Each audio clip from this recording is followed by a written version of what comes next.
Que privilégio poder compartilhar com você uma história que merece toda a sua atenção. E antes de mergulharmos nesses detalhes fascinantes, deixe-me apresentar um parceiro que vai enriquecer ainda mais a sua jornada pelo conhecimento, o Curiosity Stream. Se você, como eu, é apaixonado por documentários que revelam camadas profundas da história, fique atento, porque mais adiante vou mostrar como essa plataforma pode transformar a sua maneira de ver o mundo. A espera valeu a pena, e tenho certeza de que o que vem por aí vai superar suas expectativas.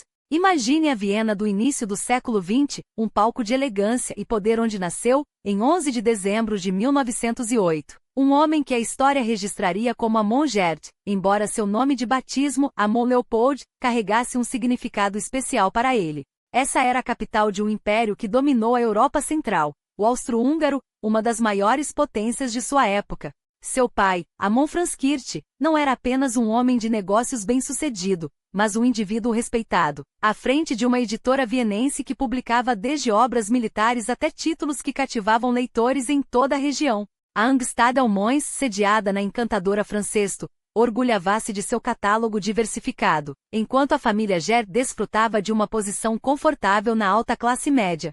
Amon cresceu como filho único em um lar onde o conforto material nunca faltou, mas onde certas carências emocionais começavam a se delinear. Sua mãe, possivelmente Bertas Venturto, e seu pai formavam um casal que, apesar das aparências, deixava lacunas no coração do menino. Ele era especial, sem dúvida, inteligente e reflexivo, mas a solidão de ser o único herdeiro e certos ressentimentos em relação aos pais já sinalizavam o surgimento de um homem complexo. Enquanto a Áustria vivia seus últimos anos de esplendor antes das guerras que viriam, o jovem Amon frequentava uma escola católica de elite em Viena, onde a disciplina e os valores conservadores moldavam os futuros líderes da sociedade. Mais tarde, ele se transferiria para Eindhoven, uma instituição próxima à fronteira com o que hoje é a República Tcheca, onde cursaria uma faculdade agrícola. Mesmo na adolescência já se destacava, um jovem de família abastada, mas com uma sensibilidade aguçada que o diferenciava. Seu pai, sempre ausente em viagens de negócios, tentava compensar a distância com oportunidades, como a gestão de parte dos negócios da editora. Amon aprendia não apenas sobre livros e publicações, mas também sobre liderança e o peso das responsabilidades, lições que mais tarde tomariam um rumo inesperado.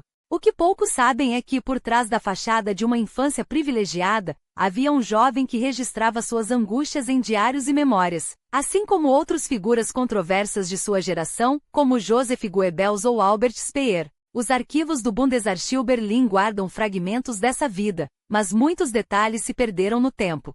O que temos são relatos esparsos, como o de sua amante polonesa, Ruth Irene Calder, que em 1975 concedeu uma entrevista reveladora ao historiador israelense Tom Segel. Nessas palavras transparece um Amon Gert humano, contraditório, cujas ações durante a Segunda Guerra Mundial ainda ecoam como um dos capítulos mais sombrios da história.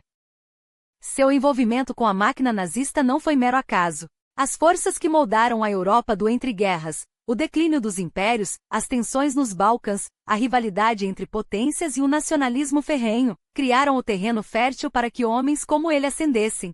Gert não foi apenas mais um comandante, ele se tornou um símbolo das atrocidades cometidas em campos de concentração na Polônia, onde sobreviventes relataram horrores que desafiam a compreensão.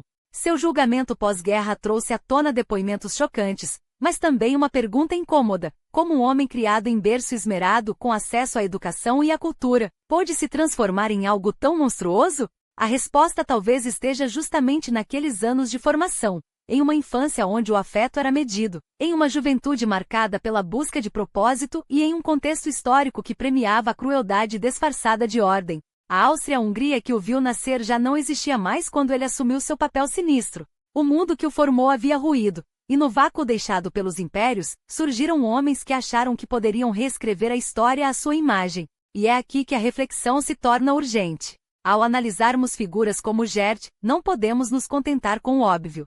Precisamos mergulhar nas entrelinhas, nos silêncios dos arquivos, nas memórias daqueles que escaparam para entender como a banalidade do mal se instala. Os documentos, as entrevistas e os registros de guerra nos dão pistas, mas é a nós que cabe a tarefa de conectar os pontos e garantir que a história, por mais dolorosa que seja, nunca se repita. Mas aqui está o verdadeiro perigo, quando a insatisfação se transforma em combustível para ideologias que prometem respostas fáceis para problemas complexos. A Europa dos anos 1920 e 1930 era um continente ferido, ainda sangrando das cicatrizes da Grande Guerra, enquanto os ventos da crise econômica sopravam com força devastadora. A quebra da Bolsa de 1929 não foi apenas um colapso financeiro, foi o estupim que inflamou o desespero de milhões, transformando-o em raiva. E onde há raiva sem direção, sempre haverá quem se ofereça para canalizá-la. Gert, como tantos outros jovens de sua geração, viu-se diante de um mundo que parecia desmoronar. As promessas da República de Weimar, democracia, progresso, reconstrução, esvaíam-se diante da hiperinflação, do desemprego e da humilhação imposta pelo Tratado de Versalhes. Era fácil culpar os outros, os inimigos internos, os traidores, aqueles que, segundo a narrativa que se espalhava como praga, haviam esfaqueado a Alemanha pelas costas. E o que é mais aterrador? Essa narrativa não nasceu do nada. Ela foi cuidadosamente construída, alimentada por discursos inflamados, por símbolos de força e por uma promessa sedutora, a restauração da grandeza perdida. O Partido Nacional Socialista dos Trabalhadores Alemães não era, em seus primórdios, um monstro óbvio. Para muitos, era uma luz no fim do túnel. Um movimento que falava em ordem, em disciplina, em orgulho nacional, valores que distorcidos soavam como antídoto ao caos. E quem melhor para atrair os jovens do que um discurso que unia política e físico? Os corpos fortes, as marchas sincronizadas, os uniformes impecáveis, tudo isso não era apenas estética, era uma mensagem. Vocês não são vítimas, diziam, vocês são guerreiros. Para um jovem como Gert, criado em um lar onde o afeto era escasso e as expectativas pesadas, a promessa de pertencimento deve ter soado como salvação. Mas aqui reside a armadilha mais perigosa, quando a identidade se constrói sobre o ódio ao outro. O antissemitismo não era uma invenção nazista, era um veneno antigo, diluído na cultura europeia há séculos. Mas os nazistas o destilaram, transformando-o em arma. Judeus não eram mais vizinhos, colegas ou concidadãos, eram o problema. A crise econômica? Culpa deles. A derrota na guerra? Culpa deles. A decadência moral? Culpa deles. E quando uma sociedade aceita que um grupo seja o bode expiatório de todos os seus males, o caminho para a barbárie está pavimentado. Viena, nos anos 1930, era um caldeirão dessas tensões. Gert, agora imerso no ambiente político da cidade, viu de perto como o ódio se organizava. A Enver, milícia fascista austríaca, crescia em poder, enquanto os nazistas locais, ainda minoria, trabalhavam nos bastidores para minar a frágil democracia. Seu envolvimento com o Säurischer Heimatschutz, supostamente uma organização de proteção, revelava o quão tênue era a linha entre nacionalismo e extremismo. Afinal, quem define o que é proteção? Quem decide quem merece ser protegido e quem deve ser excluído? E então veio 1933. A nomeação de Hitler como chanceler não foi um golpe, mas o resultado de um processo. Anos de normalização do discurso de ódio, de deslegitimação das instituições democráticas, de exploração do medo. Gert, como muitos, deve ter observado aqueles eventos com uma mistura de esperança e apreensão.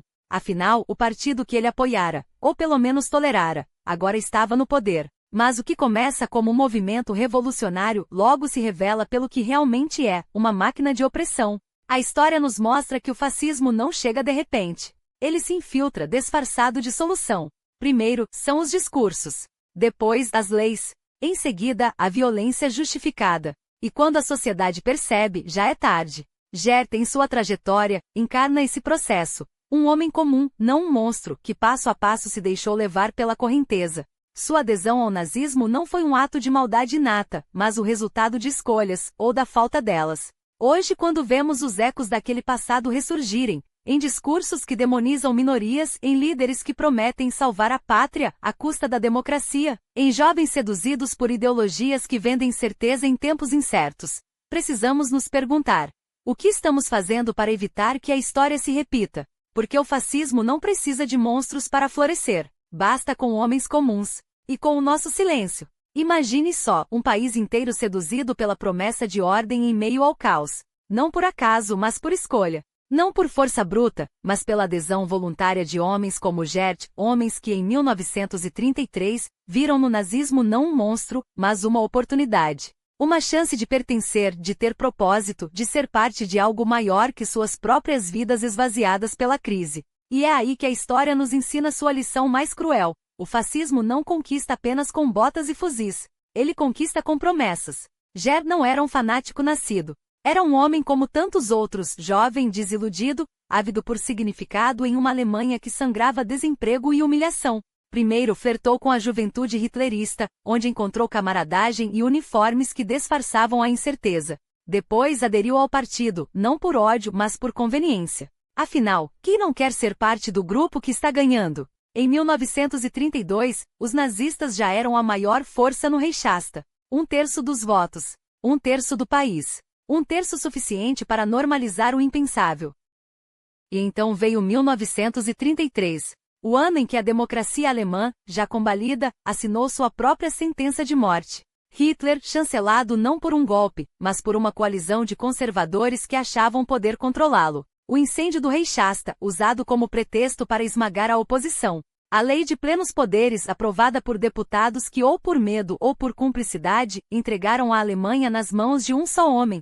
Tudo legal, tudo institucional. Tudo com o aval de uma sociedade que preferiu fechar os olhos a enfrentar o abismo. Gert, é claro, estava lá. Não como um carrasco, mas como um cúmplice passivo, aquele tipo de homem que repete: eu só estou seguindo ordens, como se ordens pudessem lavar a consciência. Quando a Áustria, sua pátria, tentou resistir, ele já havia escolhido seu lado. Trabalhou como mensageiro da SS, carregando documentos pela fronteira, espalhando propagandistas pelo rádio, tecendo a teia que sufocaria a independência austríaca. Não por convicção ideológica profunda, mas porque o nazismo lhe oferecia algo que a democracia não conseguia: certeza. E quando foi preso em outubro de 1933, não foi como um revolucionário, mas como um funcionário, uma engrenagem pequena, mas essencial, da máquina que já devorava a Europa. Aqui está a verdade incômoda: Gert não era exceção. Era a regra. O fascismo não se sustenta com monstros. Ele se alimenta de homens comuns que, em tempos de crise, trocam a moral pela segurança, a dúvida pela fé cega, a responsabilidade pela obediência. E hoje, quando vemos partidos extremistas crescerem nas frestas da desigualdade, quando ouvimos discursos que transformam medos em inimigos, quando normalizamos a violência como legítima defesa da pátria, devemos nos perguntar: quantos Gerts estão entre nós? Porque a história não se repete como farsa. Ela se repete como aviso. E o aviso está soando bem aqui, bem agora. E aqui está a verdade que muitos preferem ignorar. Enquanto Gert se acomodava na segurança de sua herança familiar, enquanto brincava de empresário entre um cargo e outro, enquanto se permitia o luxo de afastamentos temporários da SS, a máquina que ele ajudou a construir não parava. Não havia pausas para o Reich. Não havia tréguas para a Europa. Veja só como a história se encadeia com uma precisão cruel. Em 1934, enquanto Gert escapava pela fronteira, a Áustria enterrava seu chanceler e enterrava com ele a última ilusão de resistência. Em 1936, enquanto ele reavaliava suas prioridades, no conforto de Munique, tanques alemães cruzavam a Renânia como se fossem passear por um parque. E o mundo, mais uma vez, olhava para o lado. Em 1937, enquanto Gert se dedicava aos negócios da família, a Luftwaffe já ensaiava seus voos sobre os céus da Espanha, testando bombas em Guernica como quem experimenta um novo modelo de automóvel. E o que era a empresa dos Januszek, afinal, se não mais um engodo? Um refúgio conveniente para quem precisava lavar as mãos enquanto o sangue secava nas calçadas de Viena? Porque não nos enganemos, quando um homem como Gert se afasta da SS, não é por remorso. É por cálculo. É porque naqueles anos, até mesmo os carrascos mais dedicados entendiam que o verdadeiro poder não estava nos campos de concentração, estava nos escritórios, nas fábricas, nos jantares com generais e industriais que, sorrindo, assinavam cheques para a guerra. E olhem só que coincidência, justamente quando a Alemanha se preparava para engolir a Áustria de vez, quando as divisões Panzer já ensaiavam seus movimentos na fronteira, Gert retomava suas atividades com um entusiasmo renovado. Não por acaso. Não por vocação, mas porque em 1938 até os mais hesitantes entre os antigos camaradas perceberam que a hora havia chegado. O Anschluss não seria uma invasão, seria um convite. E Gert, como sempre, estava lá para apertar a mão certa no momento exato. Eis a ironia mais amarga. Enquanto milhares de austríacos eram arrastados para as prisões por resistirem, enquanto judeus viam suas lojas saqueadas e suas vidas reduzidas a números em listas de deportação, Gert, o mesmo Gert que anos antes distribuía panfletos nas ruas de Linz, que sonhava com uma Áustria purificada, agora podia se dar ao luxo de observar tudo de camarote. Afinal, quando se tem uma família rica, um sobrenome respeitável e uma rede de contatos bem posicionados, até mesmo o genocídio vira um mero pano de fundo para os negócios. E é aqui que a farsa se revela em toda a sua nudez. Não eram os fanáticos de uniforme que sustentavam o regime. Eram homens como Gert, os que sabiam quando apertar o gatilho e quando se fazer de distantes. Os que entre um coquetel e uma reunião de diretoria decidiam quem viveria e quem seria esquecido. Porque o Holocausto não foi obra de monstros, foi obra de homens comuns, de burocratas, de herdeiros, de quem, como Gert, aprendeu cedo que a verdadeira arte do poder não é matar com as próprias mãos, mas garantir que outros o façam por você. E hoje? Hoje nós olhamos para trás e nos perguntamos como foi possível, como uma nação inteira pode ter se rendido à barbárie. Mas a resposta está bem aqui, na trajetória de um homem que nunca sujou as mãos demais, que sempre soube quando recuar e quando avançar. Porque o mal não chega anunciando seu nome. Ele chega sorrindo de terno e gravata, com um aperto de mão firme e um currículo impecável. E enquanto você se distrai com os gritos dos radicais, ele está lá, quietinho, assinando os papéis que condenarão gerações. A questão não é se haverá outro Gert, é quantos já estão entre nós, aguardando apenas o momento certo para agir. Eis que a história se repete, não como farsa, mas como um manual meticulosamente seguido. Olhe só para a elegância com que tudo se encadeia. Um homem volta à sua terra natal, não como um exilado, mas como um vencedor. A Áustria não foi conquistada à força. Oh, não, ela foi convidada a se unir, como uma noiva relutante que após alguns empurrões, sorri para as câmeras no dia do casamento. E quem melhor para celebrar esse reencontro do que aqueles que, como Gert, já haviam demonstrado sua lealdade anos antes? Aquela carta de 1937 não era um mero papel, era um bilhete de entrada, um salvo-conduto para o futuro. Um futuro onde pressão política é só um eufemismo para o que acontece quando se coloca uma pistola sobre a mesa de negociações. E então, março de 1938. Um plebiscito. Que palavra bonita, não?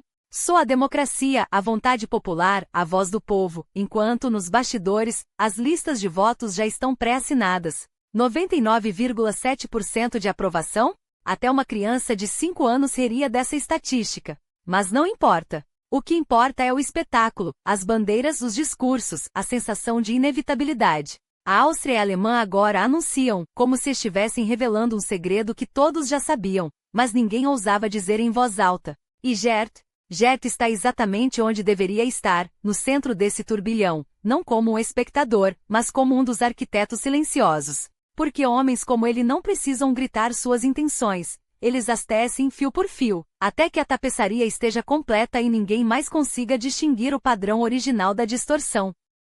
Eis que chega a hora dos ajustes finais. A SS, sempre tão eficiente, percebe um problema. Seus soldados, esses guerreiros da raça pura, estão envelhecendo sem deixar herdeiros. Solução? Um decreto. Casamento obrigatório para homens entre 25 e 30 anos.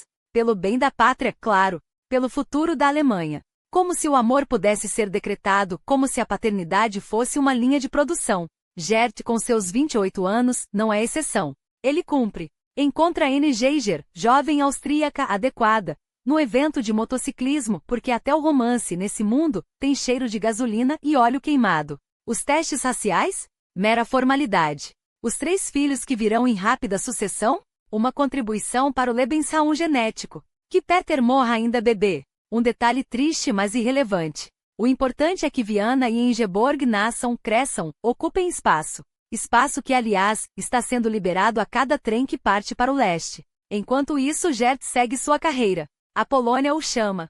Outros destinos também. Ele vai, cumpre ordens, volta com medalhas ou cicatrizes. O que importa é que sempre volta. Porque homens como ele têm um dom, eles conseguem estar em 2 lugares ao mesmo tempo. Em casa, como pai de família exemplar, ensinando as crianças a saudar a bandeira. No fronte, como oficial eficiente, assinando relatórios que nunca mencionam o cheiro de queimado nos campos. E quando a guerra finalmente o alcança de verdade, quando as paredes começam a desabar, ele ainda acha que há tempo. Ainda acha que no fim, a história o absolverá. Mas a história não absolve ninguém. Ela apenas registra. E o que registra, no caso de Gert, não são atos de heroísmo, mas a precisão cirúrgica de um homem que soube navegar nas águas turvas do seu tempo. Um homem que, quando lhe pediram para escolher entre a humanidade e o sistema, não hesitou, porque o sistema sempre recompensa aqueles que não fazem perguntas. E é aqui que a lição se torna urgente. Porque Gert não era um monstro, era um burocrata. Um pai de família. Um homem que cumpria ordens.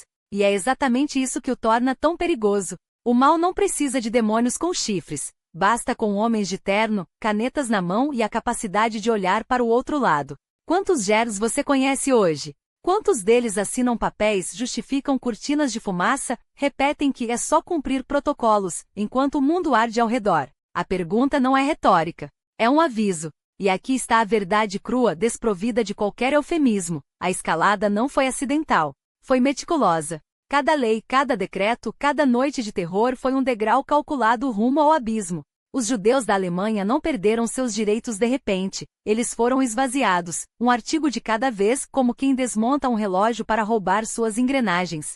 Primeiro, a cidadania virou uma casca-oca. Depois, as lojas foram saqueadas sob o olhar complacente da polícia. Em seguida, as sinagogas, aqueles faróis de memória e resistência, arderam enquanto bombeiros se limitavam a proteger os prédios arianos ao lado. Viena, a cidade dos valses e dos cafés intelectuais, transformou-se em um palco de humilhação sistemática. E Gert estava lá. Não como espectador passivo, mas como parte da máquina que tornava tudo possível. A Kristallnacht não foi um surto de violência. Foi um ensaio geral. Um teste de como o mundo reagiria quando o ódio se tornasse política de Estado. E o mundo?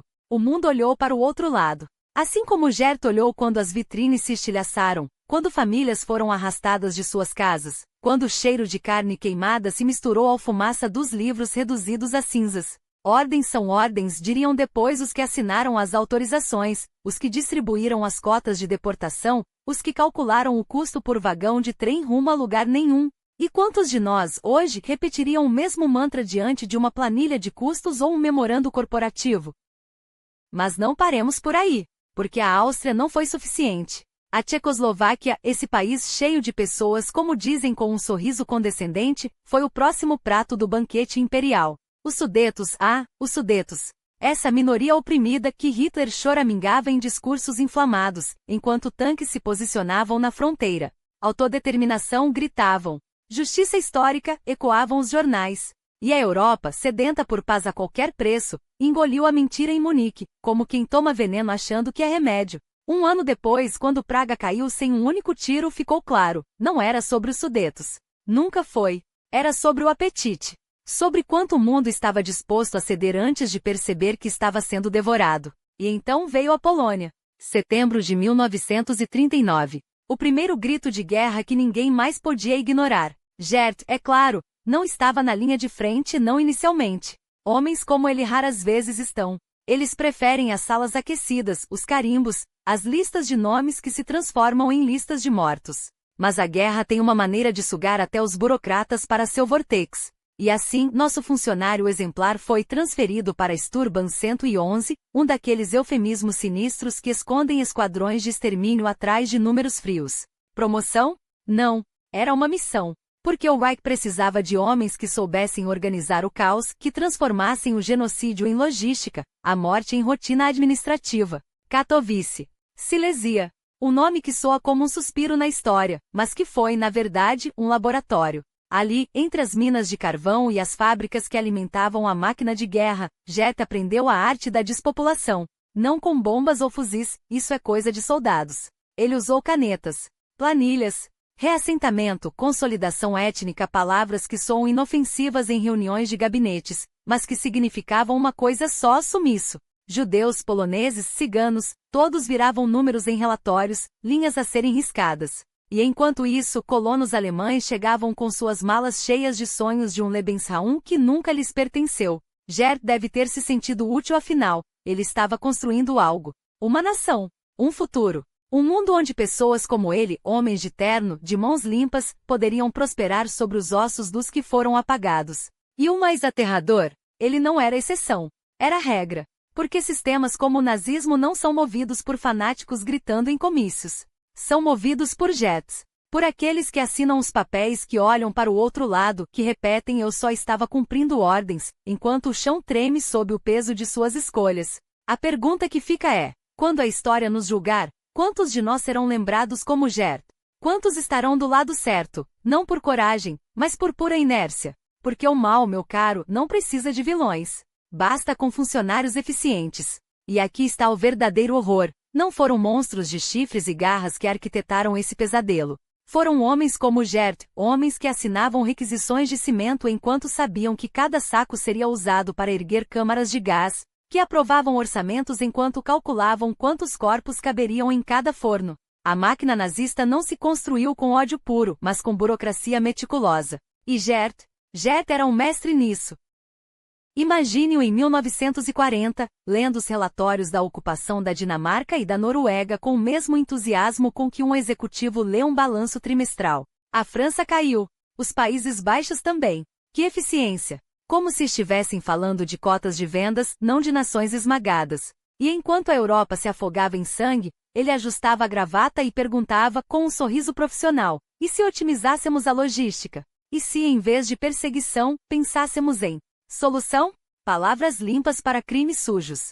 Porque deportação em massa soa melhor do que arrancar crianças dos braços das mães. Realocação é mais elegante do que empurrar milhares para vagões de gado sem água nem ar. E campos de trabalho. Um eufemismo tão bem polido que até hoje há quem o repita sem engasgar. Até que em 1941, a máscara caiu. Não que Gert tenha notado. Para ele, a escalada foi apenas mais uma promoção. Primeiro, os guetos, bairros murados onde a fome e a doença faziam o trabalho sujo por eles. Depois, os campos na Polônia ocupada, onde Globoknik, seu novo chefe, transformava assassinato em indústria. 3 novos complexos, Belzec, Sobibor, Treblinka. Uma oportunidade de ouro. Ele deve ter pensado, enquanto assinava ordens de construção sobre mesas feitas do mesmo carvalho que meses depois, queimaria em fornos crematórios. E Gert aprendeu rápido. Se a corrupção era parte do processo, por que não lucrar com ela?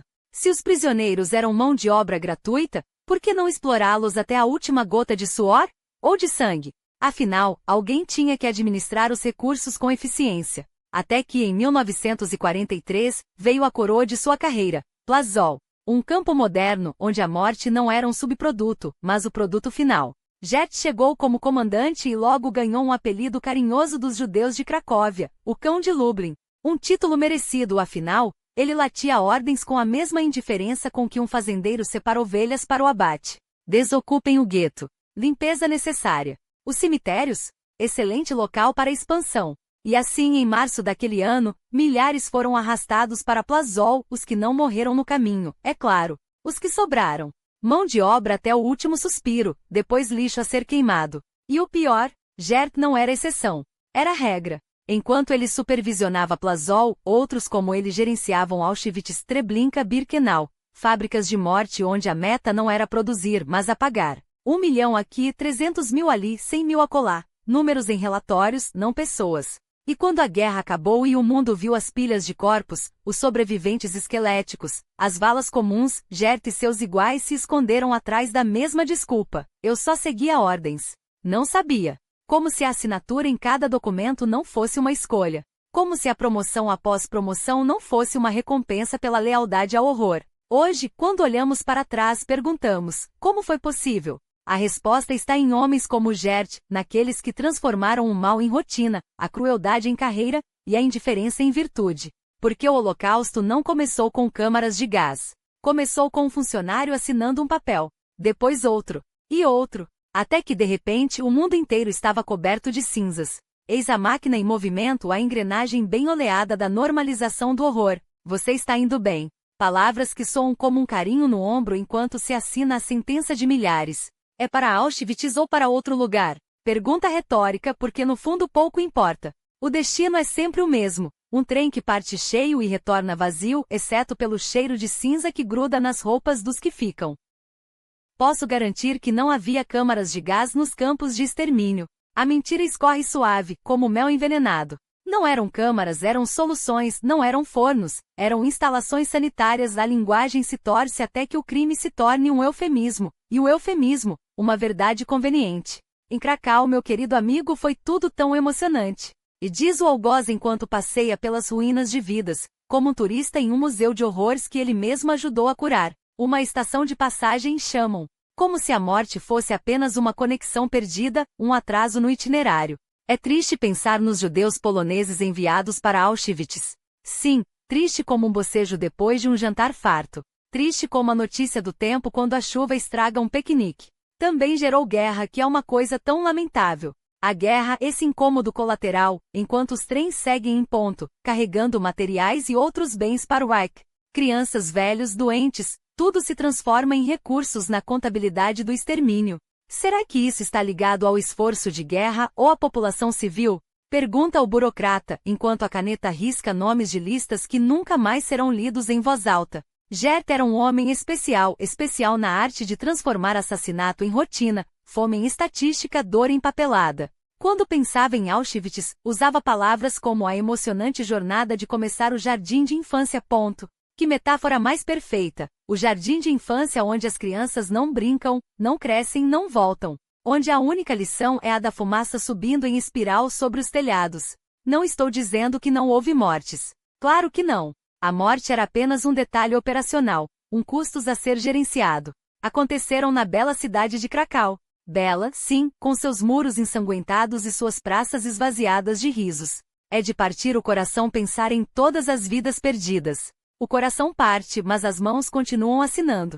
Uma parte significativa dessas mortes trágicas ocorreu, por inanição, por doença, por exaustão, por balas, por gás. Mas nunca por culpa. Sempre por circunstâncias. Sinto muito pelas condições terríveis. O lamento é protocolar, como um cartão de pêsames enviado sem remorso. Sinto muito pela tifo, pela desnutrição, pelo trabalho até o esgotamento. Como se a fome fosse um acidente climático, o trabalho forçado um mal-entendido, os corpos empilhados um descuido logístico. A ração diária era de nada. Calorias contadas como moedas furadas, sopa aguada como caridade, pão duro como castigo. O horário de trabalho? De 10 a 40 horas. Até que o corpo desabe, até que a alma se apague. Os prisioneiros faziam o possível, mas só duravam até certo ponto. Até que a matemática da crueldade se complete. Menos um na lista, mais um na vala. Algumas pessoas temiam que as coisas piorassem. Como se o pior não fosse já a regra, o padrão, a meta. Adoraríamos que você colaborasse com as autoridades do campo. O convite é um ultimato disfarçado de cortesia. Eles se tornaram guardas porque queriam um emprego. E que emprego nobre! Distribuir chicotadas, contar dentes de ouro, apertar gatilhos. Dou uma porção dupla de comida a quem obedecer. A recompensa pela cumplicidade é um pedaço a mais de pão podre. Lamento a proporção de mortes na região de Krakow-Pulaski. Lamenta-se o que não se pode evitar, como se a morte não fosse o objetivo, mas um efeito colateral infeliz. Agradecemos sua compreensão. Nossas ações foram movidas pelo desejo de proteger a comunidade. Que comunidade? A dos algozes, a dos que fecham os olhos, a dos que assinam em branco. Por favor, siga as regras do campo. Regras escritas com sangue seco nas paredes. Entendo que você queira ir contra a corrente e respeito isso. Respeito que dura até o primeiro passo fora da linha, até o tiro na nuca, até o corpo jogado na vala comum. Fuga resulta em execução imediata. A advertência é um eco, não há saída. Só há a máquina, e você é mais uma engrenagem nela. A maioria das execuções era encenada. Dizem, como se o teatro tornasse o crime menos real, o objetivo era fazer os prisioneiros sentirem medo. Missão cumprida. O medo era o ar que respiravam, a sombra que os seguia, o nome que não ousavam sussurrar. Quem desobedecer será fuzilado. A justiça do campo, rápida, barata e irrevogável. As regras funcionariam bem se todos trabalhassem mais. Como se o problema fosse a preguiça, e não a fome, o frio, a desesperança. E então vem Gert, o mestre de cerimônias desse inferno em terra. Costumava ordenar execuções em massa como se fosse um hobby, um passatempo entre um café e outro. Atirar em alguém antes que tivesse chance seria um desperdício. A eficiência acima de tudo. Até o assassinato deve ser econômico. Ele até tomava café da manhã enquanto trabalhava. O café da manhã do carrasco, servido com o som de tiros ao fundo. Kurt, muitas vezes já bêbado, passeava pelo campo com seus cães. Rolf, Ralph, os alsacianos treinados para rasgar garganta. Era importante ser gentil e respeitoso com todos. Gentileza que terminava em um estalo seco de pescoço quebrado, respeito que se media em balas. De vez em quando, um tiro era disparado da janela da Vila Goetz. Um tiro solitário, como pontuação em uma frase interminável de horror. O coração do campo eram os trabalhadores. Trabalhadores até a morte, até que seus corpos se tornassem mais um número nos relatórios de Gert. Trabalhar devagar era algo que ele não tolerava. A lentidão era traição. A exaustão, insubordinação. Um erro na equipe de trabalho? Gert garantia que todos aprendessem a lição. E a lição era sempre a mesma, a obediência ou a vala. O caso mais brutal foi punido da maneira mais gentil possível. Gentileza nazista. Mataram um em cada 5, como se fosse uma loteria macabra. Esses assassinatos eram evitados? Não. Eram celebrados. 8.000, 12.000. Números que Gert recitava como poemas, enquanto a colina atrás do campo crescia com corpos sem nome. Em 18 meses, tantíssimas vidas, vidas que ele apagava com a mesma indiferença com que assinava um recibo. E assim a guerra seguia, esse grande espetáculo de destruição onde Gert era apenas mais um diretor de cena. Os primeiros meses em Krakow foram emocionantes. E emocionante como um incêndio visto de longe, como um naufrágio observado da praia. O esforço de guerra era crucial para a Alemanha. E o esforço de extermínio, então? Esse era a joia da coroa. Os aliados começaram a sentir o peso.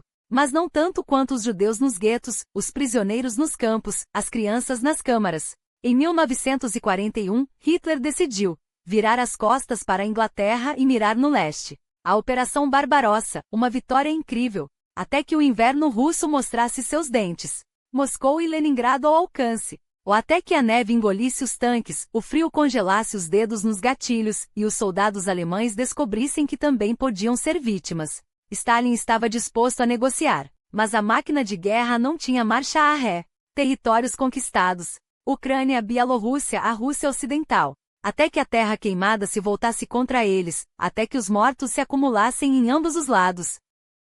O inverno parou o avanço. O gelo não perdoa. Milhares começaram a congelar. A mesma indiferença que Gert reservava aos prisioneiros agora atingia seus próprios homens. Em 1942, Stalingrado, o ponto de virada. Os russos quebraram o impasse. E o Reich começou a tremer. Os Estados Unidos entraram na guerra. O mundo finalmente acordou. Mas para Gert e seus iguais, a derrota era apenas um detalhe burocrático. Os trens ainda partiam. As listas ainda eram assinadas. E a máquina, mesmo enferrujada, continuava a moer vidas e porque no fundo, para homens como ele, a guerra nunca acabaria. Só mudaria de endereço. A máquina nazista, porém, não se rendia sem lutar. A África do Norte foi apenas o primeiro ensaio de uma fuga estratégica, um recuo calculado para reerguer o império em solo mais fértil. Derrotas? Sim. Mas para homens como Gert, derrotas eram apenas pausas entre um massacre e outro. A Europa ardia, mas o Sul prometia novos horizontes. E Cracóvia?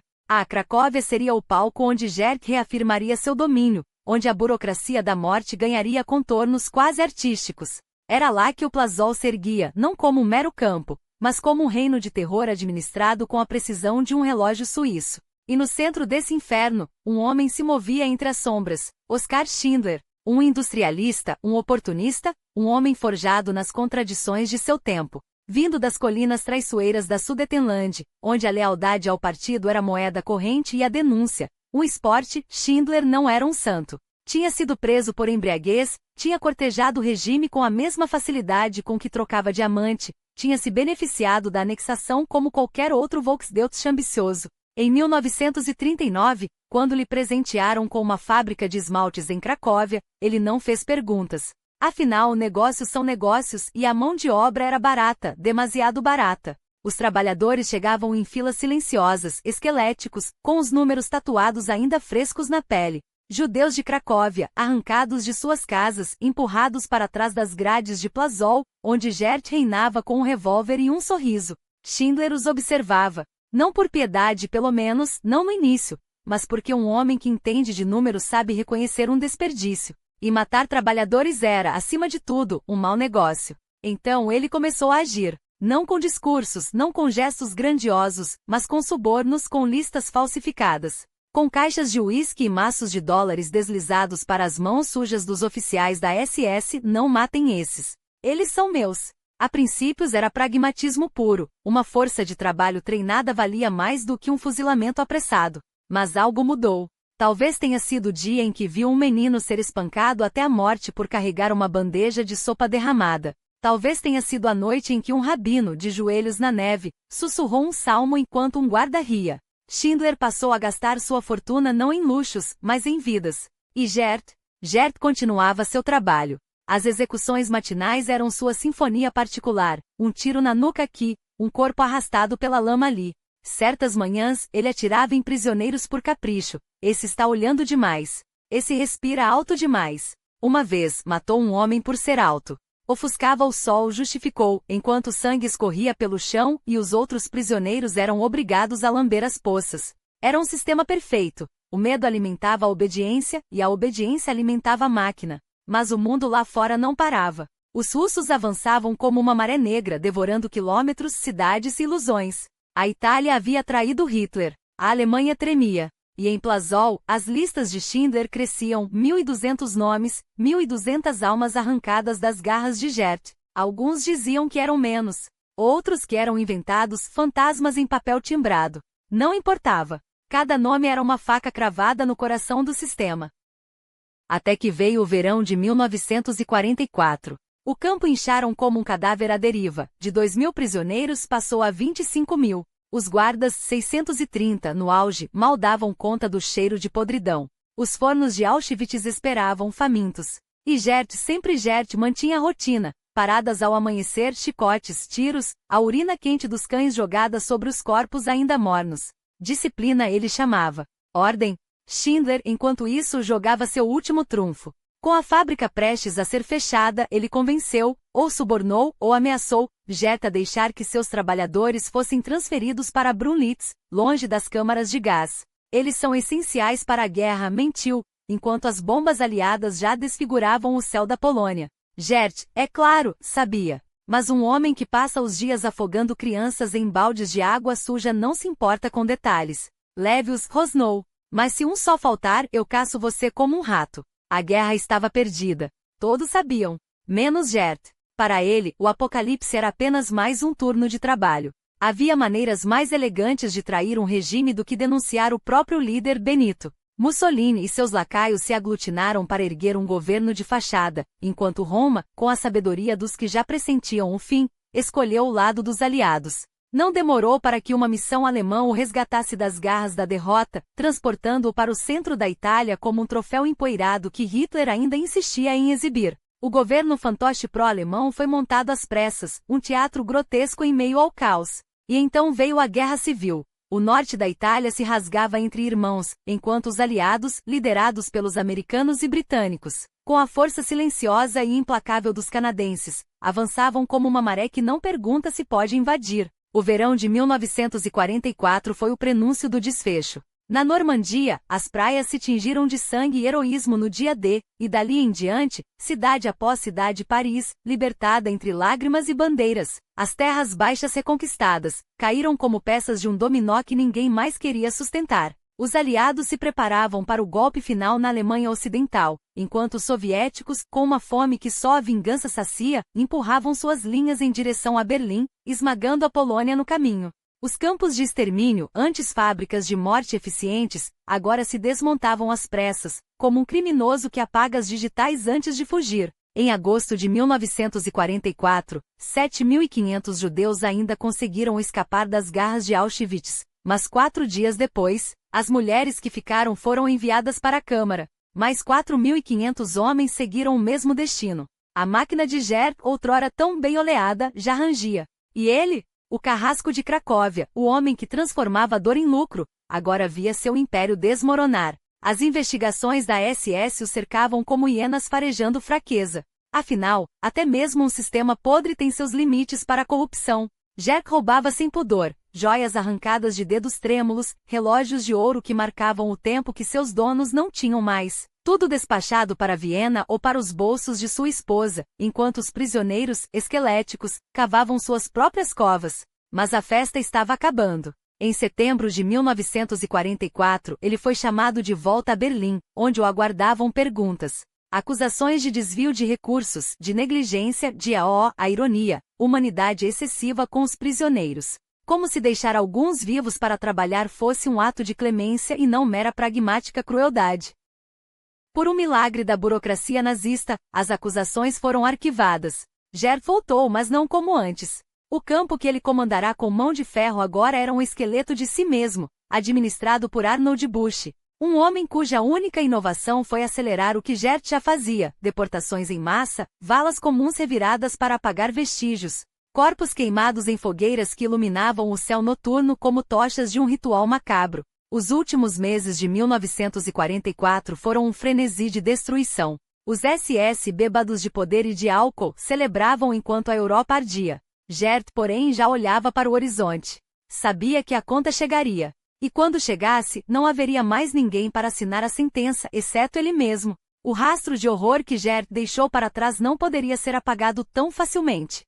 As provas dos assassinatos em massa, aquelas que não foram reduzidas a cinzas ou enterradas sob camadas de terra revolvida, ainda gritavam nos cantos esquecidos da Europa Central. Era uma ironia cruel. As mesmas regiões que outrora respiravam beleza com suas florestas densas e rios serpenteantes, haviam se tornado cemitérios sem lápides. O inverno de 1944 se arrastava como um animal ferido, e o mundo finalmente começava a perceber o que aqueles muros escondiam. Quando janeiro de 1945 chegou, restava apenas um punhado de testemunhas no último campo ainda de pé. Os soviéticos avançavam sobre Cracóvia com a fúria de quem sabe que a vitória está ao alcance das mãos. Gert, porém, não esperou para ser descoberto. Com a precisão de um cirurgião desmontando um cadáver, ordenou a demolição das últimas estruturas. Os barracões foram reduzidos a madeira podre, as torres de vigia desabaram como castelos de cartas, as cercas de arame farpado foram enroladas e enterradas. Os prisioneiros que ainda respiravam, esqueléticos com os olhos vazios de quem já viu demais, foram empurrados para marchas da morte ou executados a tiros. Seus corpos jogados em valas apressadas. Quando os soldados vermelhos chegaram, em 20 de janeiro, encontraram apenas silhuetas de edificações, um cheiro de queimado e uma quietude que pesava mais que o chumbo. Enquanto a Europa se libertava do pesadelo, Gert já traçava sua rota de fuga. Não como um fugitivo qualquer, mas com a arrogância de quem acreditava que o dinheiro roubado, ouro arrancado dos dentes dos mortos, joias confiscadas de famílias inteiras, notas falsificadas em nome do Reich, poderia comprar uma nova identidade. Passou por Cracóvia como um fantasma, negociando com contrabandistas, subornando oficiais corruptos, garantindo que os peixes mais valiosos do seu negócio, os últimos remanescentes saqueados dos guetos, fossem enviados para a Checoslováquia, onde Oskar Schindler, ironicamente, tentava salvar o que ainda podia. Gert não tinha escrúpulos. Para ele, a guerra era um mercado em liquidação, e ele estava determinado a levar o máximo possível antes que as portas se fechassem. A primavera de 1945 o encontrou em movimento, serpenteando pela Europa Central como um parasita em busca de um novo hospedeiro. Mas o corpo começava a trair a mente. Uma dor aguda no estômago, inicialmente ignorada, se transformou em uma agonia que o dobrou ao meio. Foi internado em um hospital da SS, onde médicos, os mesmos que realizavam experimentos em prisioneiros, o diagnosticaram com algo vago, algo comum após longos períodos de estresse operacional. A verdade era que seu organismo, envenenado por anos de crueldade, finalmente se rebelava. Transferido para uma clínica em Baviera, onde outrora desfrutara dos prazeres da vida burguesa, Gert se viu confinado entre paredes brancas, ouvindo os ecos distantes dos canhões que anunciavam o fim do Reich. O mundo lá fora desabava. As forças aliadas, depois de conterem o último suspiro desesperado de Hitler nas Ardenas, avançavam implacáveis. Os russos, uma maré humana incontrolável, engoliam a Polônia e a Alemanha Oriental com uma velocidade que deixava os generais nazistas atônitos. Em abril, Berlim se tornou um inferno de ruínas e fogo. Hitler, trancado em seu bunker como um rato envenenado, escolheu a covardia do suicídio. Goebbels seguiu seu exemplo e Keitel, o homem que um dia comandará exércitos, assinou a rendição com as mãos trêmulas de quem sabe que a história o julgará sem piedade. Gert, porém, ainda respirava. E isso era um problema. Porque quando a poeira baixou e os vencedores começaram a separar os culpados dos meros cúmplices, seu nome estava no topo de uma lista escrita com sangue. Não havia desculpas para um homem que havia supervisionado o extermínio sistemático de milhares, que transformara campos de concentração em fábricas de morte, que lucrara com o sofrimento alheio. Os aliados, especialmente os soviéticos, não fariam distinção entre os arquitetos do Holocausto e seus executores mais zelosos. E Gert havia sido ambos. A Alemanha de 1945 era um país de sombras, onde a maioria esmagadora da população, aqueles que haviam fechado os olhos, que haviam obedecido por medo ou conveniência, agora tentava se desvencilhar da culpa coletiva. Nós não sabíamos, murmuravam. Fomos enganados. Mas Gert não poderia se esconder atrás dessa cortina de hipocrisia. Ele sabia. Ele havia escolhido. E a justiça, quando finalmente o alcançasse, não seria rápida. Seria lenta. Metódica. Como ele merecia. A fuga? Não. Não haveria escapatória para homens como ele. Enquanto outros, como o amável comandante Poisson de Cracóvia, ainda respiravam o ar envenenado da impunidade confinados, é verdade, em um sanatório bávaro, cortesia das autoridades americanas que lhe presentearam com um uniforme comum, como se a farda de um soldado raso pudesse apagar o sangue nas mãos de um oficial superior da SS, Gert não teria a mesma sorte. Poisson, o anfitrião que transformará um campo em um inferno de precisão burocrática, agora se debatia entre quatro paredes brancas, onde os gritos dos presos que outrora ordenara calar ecoavam apenas em sua própria mente. Mas a justiça, quando chega, não se contenta com meias medidas. E para Gert, ela viria com nome, data e local. Varsóvia, 27 de agosto de 1946. Um ano antes, os aliados o haviam capturado, não sem antes lhe concederem o luxo de uma estadia em Dachau, ironia cruel, já que o campo que ele ajudara a perpetuar agora servia de prisão para seus algozes. Mas Gert não era um prisioneiro qualquer. Era um homem que em 1943 apontara sua arma para a cabeça de um jovem judeu chamado Yevovitch e por algum capricho do destino ou da consciência hesitara. O garoto sobreviveu. Outros não. Milhares não. E agora, enquanto os grandes nomes do Reich, Göring, Speer, Ribbentrop, eram julgados em Nuremberg sob os holofotes da história, Gert aguardava seu turno em uma sala de tribunal polonesa, onde não haveria câmeras nem discursos grandiloquentes, apenas a fria contabilidade de suas vítimas. Quando entrou na corte, já não era o mesmo homem que em 1945 se escondera atrás de um diagnóstico de loucura em um hospital psiquiátrico. O peso dos excessos, o álcool, a violência, o poder absoluto sobre vidas que não valiam mais que um número em seus registros, havia esculpido nele uma figura grotesca. Mas ali, diante dos juízes, recuperou a compostura. Ou pelo menos tentou. Defendeu-se com unhas e dentes, como se a retórica pudesse apagar os corpos enterrados em valas comuns. Cruzou os testemunhos, desafiou as vítimas, invocou ordens superiores, como se a obediência cega fosse uma desculpa e não a confissão de sua própria covardia.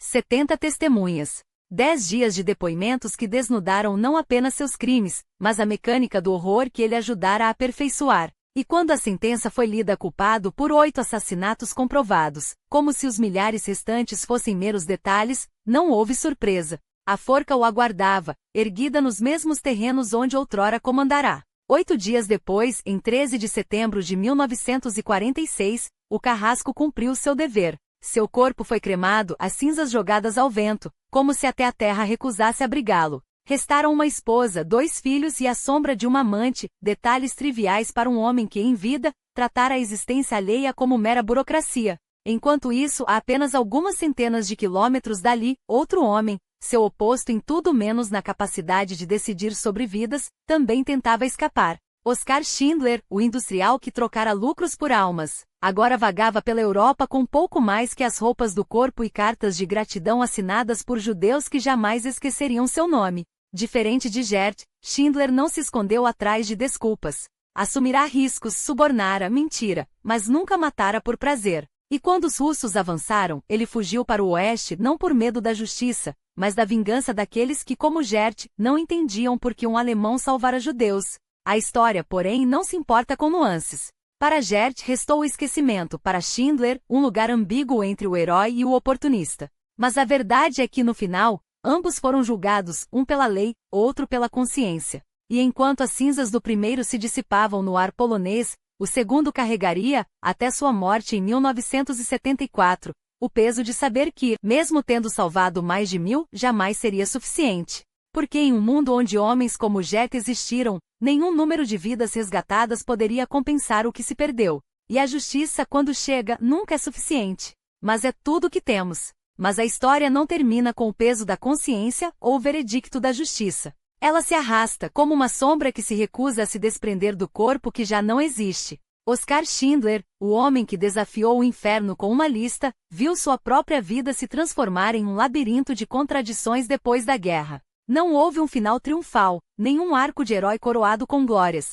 Em vez disso, o destino lhe reservou uma ironia cruel. O Salvador que tudo arriscou por outros terminou seus dias dependendo da caridade daqueles que salvou. Em 1945, quando as fronteiras da Europa ainda sangravam, Schindler cruzou para o lado americano, protegido por um perdão negociado com a mesma habilidade que outrora usará para subornar oficiais nazistas. A Baviera, com seus vales dourados pelo outono, deveria ter sido seu refúgio, mas a paz não se compra com documentos assinados. Os negócios ruíram, um após outro, como castelos de cartas sob um vento implacável. A Argentina, com sua promessa de reinvenção, virou mais um capítulo de falências e dívidas. Em 1958, a bancarrota o engoliu como um abismo. Sua esposa, Emily, a mulher que, em silêncio, havia sido sua cúmplice na salvação de centenas, viu-se obrigada a sustentar o homem que já não conseguia se sustentar. E quando ele voltou à Alemanha, em 1963, foi para enfrentar outro colapso, outro coração partido, outra conta que não podia pagar. Mas aqui está o paradoxo. Enquanto sua fortuna se esvaía, sua lenda crescia. Os judeus que salvara, agora espalhados pelo mundo, com novas vidas, novos nomes, não o esqueceram. Quando a pobreza o apertou, foram eles que estenderam a mão. Dinheiro chegava de Tel Aviv, de Nova York, de Buenos Aires como uma dívida invertida. Desta vez, era Schindler quem dependia da generosidade alheia. E quando a morte o levou, em outubro de 1974, não foi em solo alemão que descansou, mas em Jerusalém, no Monte Sião, onde uma pedra tumular o declara, em hebraico, justo entre as nações, um epitáfio que soa como um perdão, ou talvez como uma pergunta sem resposta. Enquanto isso, do outro lado da moeda, Amon Götz seguia seu próprio caminho de ruína, mas de uma natureza muito diferente. Não a ruína financeira, não a humilhação da dependência, mas a decomposição moral de um homem que jamais soube, ou jamais quis saber, o que significava ser humano. Filhos de uma família abastada de Viena, criados entre algodões e negócios prósperos, ele poderia ter sido mais um nome esquecido nos arquivos da burguesia austríaca. Mas algo nele apodreceu cedo. A rebeldia adolescente, aquelas pequenas transgressões que em outros seriam apenas travessuras, nele eram sinais de uma fúria que não encontrava limites. A política não foi uma escolha, foi um abismo que o engoliu. Nos anos 1920, quando outros sonhavam com revoluções ou arte, Götz já praticava a violência como um ofício. Não a violência dos ideais, mas a dos punhos, das botas, do sangue que escorre sem propósito além de provar que se pode fazê-lo. Quando a Áustria se rendeu ao Terceiro Reich, ele não precisou se adaptar ao sistema. O sistema o abraçou como a um filho pródigo. A SS não era um emprego, era uma vocação. E em 1940, quando chegou a Cracóvia, não veio como um burocrata, mas como um carrasco com patente. Odilo Globoknik, seu superior, era um monstro entre monstros, mas Götz não era seu discípulo, era seu igual em crueldade, seu rival em sadismo. Enquanto outros oficiais da SS ainda se escondiam atrás de ordens e regulamentos, ele matava por prazer, atirava em crianças das varandas de sua vila, como quem esmaga formigas sob a bota. Para ele, os judeus de Plazol não eram prisioneiros, eram brinquedos quebrados antes mesmo de serem usados. E então veio o fim, não com um tiro na nuca como merecia, mas com a derrocada do Reich. Com a captura, com o julgamento em Cracóvia, onde as testemunhas, tremendo, descreveram seus crimes em detalhes que faziam até os juízes empalidecerem. Condenado à forca em 1946, sua execução foi quase um anticlímax. Não houve arrependimento, nem desespero, nem a sombra de uma dúvida. Apenas o vazio de um homem que até o último suspiro, acreditou que o mundo lhe devia algo. Mesmo que esse algo fosse o direito de destruir. 2 vidas, 2 legados. Um enterro em Jerusalém, outro em uma vala comum fora de Cracóvia. Um nome sinônimo de esperança, outro de terror. E no meio deles, a pergunta que ecoa: o que nos separa de um Schindler ou de um Götz? Uma escolha. Um momento de fraqueza? Ou apenas a sorte de nascer com uma consciência que ainda pulsa? A história não dá respostas. Apenas nos mostra os extremos e nos força a olhar no espelho.